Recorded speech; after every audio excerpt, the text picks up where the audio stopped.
Gaza City lit up overnight under Israeli bombardment. The ground was left shaking as families once again grabbed what little they could carry and fled. For Israel, this is the next phase of the war. For Palestinians, it is another night without sleep. Another round of displacement in a war that seems endless. Israel says it has launched the first stage of a new Gaza City operation. Tanks are moving in, airstrikes are intensifying, and 60,000 reservists have been called up, the largest mobilization in months. On paper, the target is Hamas, its commanders, its tunnels, its grip on Gaza City. On the ground, the reality looks more complicated. Hospitals are already overflowing. Families are pushed into smaller and smaller corners of the strip, and no real safe zone in sight. The United Nations says 1 in 3 children in Gaza City is malnourished. The World Health Organization describes hospitals running at 300% capacity. Meanwhile, aid trucks are stuck at the border, and Israeli officials continue to deny that widespread starvation is happening. In Gaza, residents describe the impossible choice between staying in their homes under bombardment or moving south into overcrowded, unsafe camps. And here's where things get murkier. Hamas says it has agreed to a ceasefire proposal brokered by Arab mediators, but Israel has not accepted it. And Prime Minister Benjamin Netanyahu is in no mood to compromise.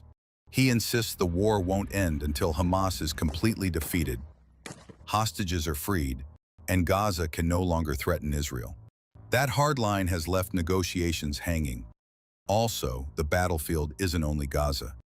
It's also the global stage. Netanyahu has picked fights with leaders of France and Australia over their decisions to recognize a Palestinian state, calling them weak and betrayers. But inside Israel, not all is well. The call-up of tens of thousands of reservists has not gone smoothly. Many are exhausted after nearly 2 years of repeated deployments. Some question whether the war is being dragged out for political reasons.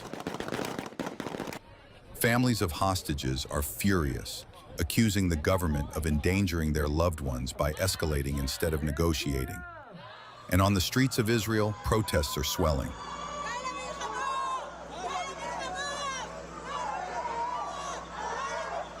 From ultra-Orthodox Jews blocking highways to secular Israelis demanding a truce. So what comes after this? Even if Israel does succeed in dismantling Hamas's stronghold in Gaza City, the question remains, then what? The territory is in ruins, its population displaced and starving. Now, Hamas has reiterated its willingness to release all hostages, Israeli hostages, in exchange for an end to the war, release of Palestinian prisoners, and Israeli withdrawal from Gaza. This statement comes after U.S. President Donald Trump's call for Hamas to release all hostages, promising that things will change rapidly if they do so. According to reports, Hamas has emphasized its readiness to form an independent national administration of technocrats to run Gaza as part of a comprehensive deal.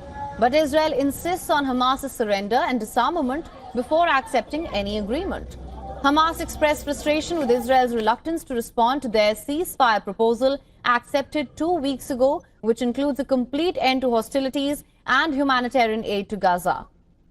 In Israel, thousands of protesters rallied in Jerusalem to demand a hostage deal and an end to the Gaza war. These protests highlighted the growing frustration among Israelis regarding the ongoing conflict and the government's handling of the hostage situation.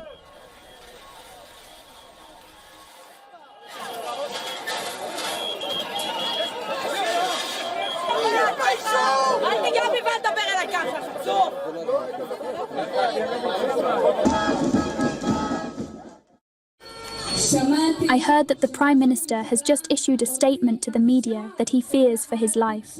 I want to remind him that we fear for the lives of Matan Angrest, Gali and Ziv Berman, Ron Breslavsky, Nimrod Cohen.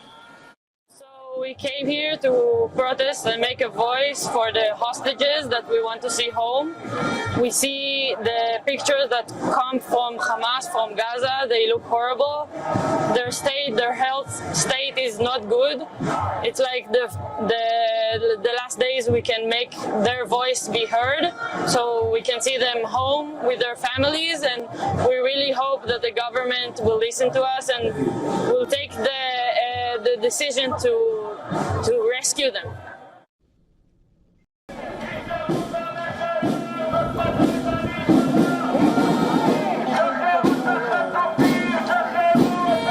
Israeli Prime Minister Benjamin Netanyahu has condemned the protesters, likening them to fascist militia.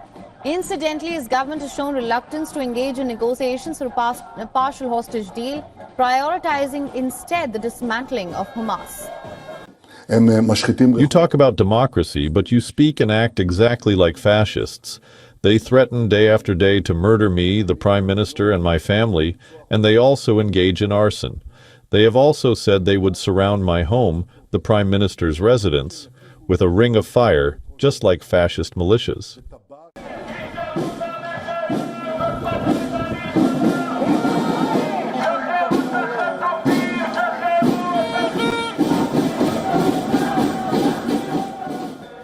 Now, the Israeli Defense Forces announced the second stage of Operation Gideon's Chariot, aiming to capture Gaza City and defeat Hamas. Chief of Staff Lieutenant General Ayal Zamir emphasized the importance of returning Israeli hostages, stating it's both a moral and national duty. Israeli officials have estimated that its offensive in Gaza City would displace around 1 million Gazans, raising concerns about the humanitarian situation in the region.